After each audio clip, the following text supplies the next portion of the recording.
চামচ। আসসালামু আলাইকুম।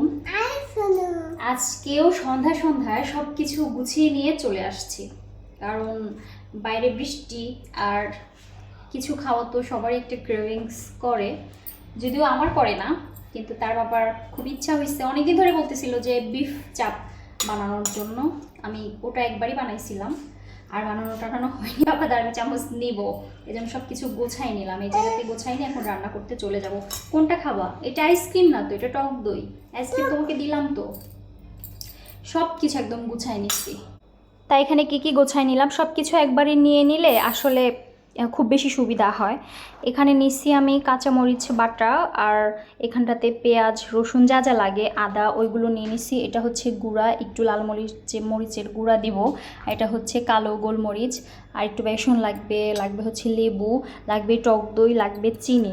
আর এই পাশে আছে জিরার গুঁড়া, আর এটা হচ্ছে আমার বাসায় বানানো একটা গরম মশলার গুঁড়া, আর এটা তো বিট নুন, আর রসুনের সস, আর হচ্ছে সয়া সস তো লাগবে, টমেটো সস লাগবে। মানে আমার মতো করে করি তো, এই জন্য আমার মতো করে সব কিছু আমি গুছিয়ে নিয়েছি।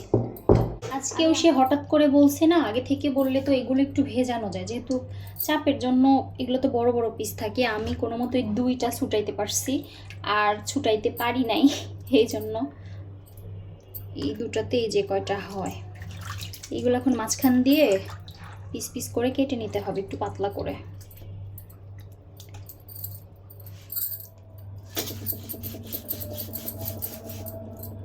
ছুরিতেও নাই ধার।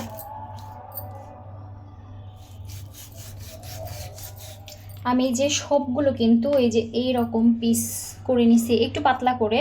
তো এইটাকে আমি এখন পাটায় ফেলে থেতো থেতো করে নেব। এই যে এগুলো সব, তাহলে সুন্দর নরম হবে। আর যদি আগে থেকে ম্যারিনেশন করে রাখা যায় তাহলে একটু বেশি ভালো হয়। তো যাই হোক, এটা এইভাবে করে না নিলে সেদ্ধ হবে না। আমি যেহেতু ম্যারিনেশন করে রাখবো না, এই জন্য একটু বেশি করে থেতলে নিব।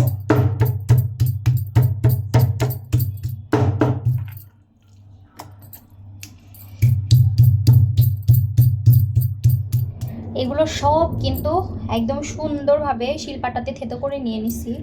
এখন এগুলো এই যে একদম বের হয়ে গেছে, কারণ বেশি করে না নিলেও হবে না, কারণ আজকে আমার কাছে পেঁপেটা নেই তো, এই জন্য একটু বেশি করে থেতলায় না নিলে এটা সিদ্ধ হবে না।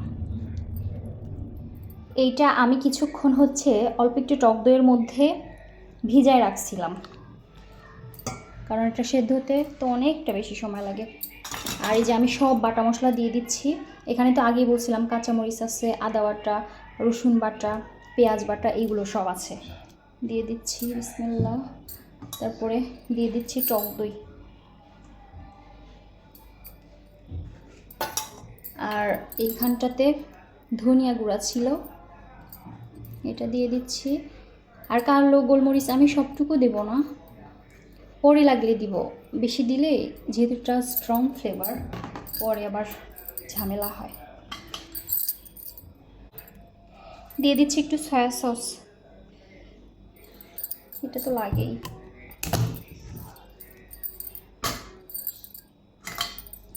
আর এটা হচ্ছে জিরার গুঁড়া, বেশি পরিমাণে একটু জিরার গুঁড়া। আর এটা হচ্ছে আমি যে বাসায় মশলাটা বানাইছিলাম মাংসের জন্য, ওটাও দেয়া যাবে। বিট নুন দিয়ে দিচ্ছি একটু, তারপরে রসুনের সস দিয়ে দিচ্ছি। এবার একটু টমেটো সস দিয়ে দিচ্ছি।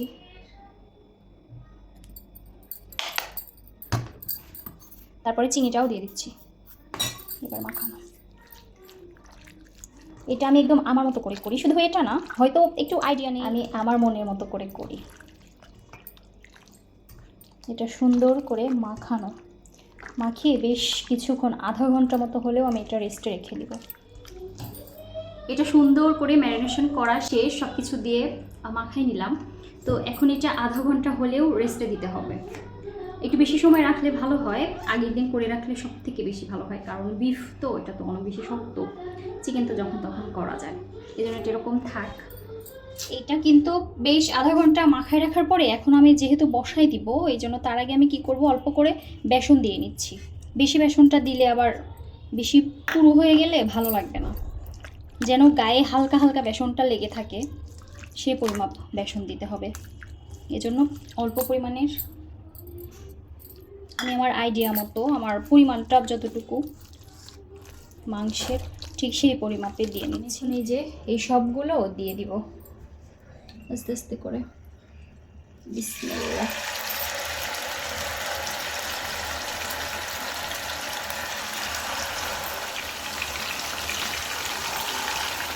উল্টাই দিয়ে দেখি।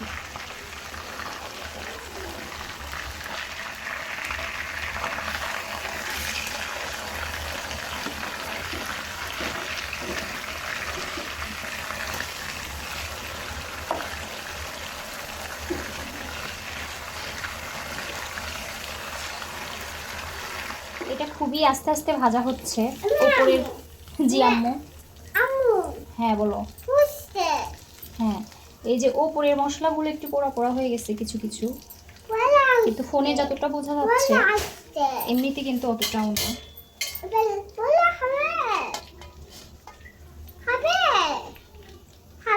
ভালো করে না হলে তো আবার খাওয়াও যাবে না।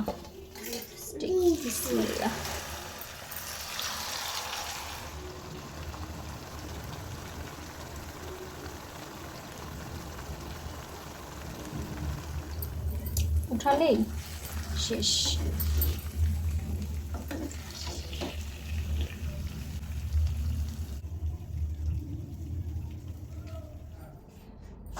এত কষ্ট করে বানাই নিয়ে আসলাম, খেতে এখন 10 মিনিটও লাগবে না। ফাইনালি কিন্তু আমার বানানোটা শেষ। এত কষ্ট করে বানানো জিনিস কিন্তু খেতে মাত্র 10 মিনিট লাগবে। হ্যাঁ, খুব সুন্দর। আমি যে এটা বানাইতে বানাইতে তারপরে একটু এই যে শসার যে রায়তাটা, এটাও আমি বানিয়ে নিয়েছিলাম। একটু আগে বানানো হয়েছে জন্য একটু পানি উঠে গেছে, ব্যাপার না। আর আজকে আমি টাইম পাই নাই যে লুচি বানাবো, এই জন্য নানগুলো কিনে নিয়ে আসছিলাম। আর আমি ওই দিক দিয়ে বানাইতে বানাইতে তারা কিন্তু খেয়েও ফেলছে। বিসমিল্লাহ।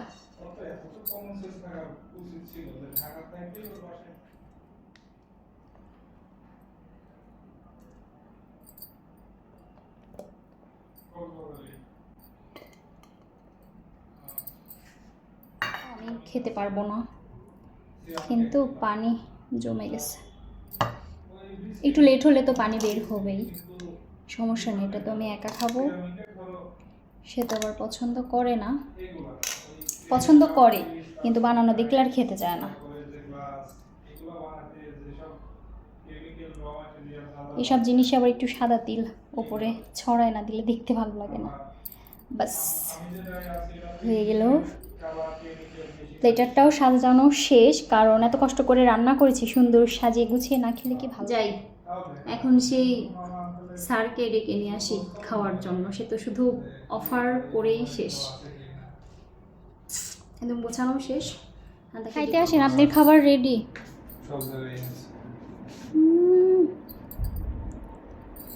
সুখে অর্ডার দিয়ে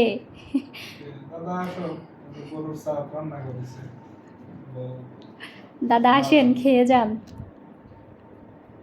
এখন খাওয়ার জন্য পাগল হয়ে গেছে, আর এখন যেই রেডি করলাম আর আসতে চাচ্ছে না। বসো, ধমকায় ধমকায় তোমাকে বসানো লাগবে। ফ্যান ছাড়ো। কাজ তো কিছুই করলে না, যে ঠুট ঠুট ঠুট ঠুট ঠুট টুট করে বাড়ি দিলে শরীরে যেন শক্তিই নেই। হ্যাঁ, বাড়িওয়ালা আসলে তাই কি কাজ করা লাগবে না? আর তোমার ছেলেটা অনেক জ্বালাচ্ছে। আগে খাও, খেয়ে রিভিউ দাও ভালোভাবে।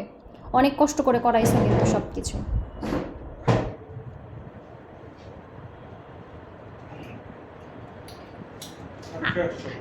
আজকে অফার করলে না খাওয়ার জন্য? ছি, আসলে তোমাকে কোনোভাবেই চেঞ্জ করা সম্ভব না, তুমি তোমার মতোই। এটা কিন্তু একদম খুবই সুন্দরভাবে সেদ্ধ হয়ে গেছে। এই যে একদম নরম, ওপর থেকে একদম মসমসা, আর ভেতরটা একদম জুসি। এরকমটাই মজা লাগে।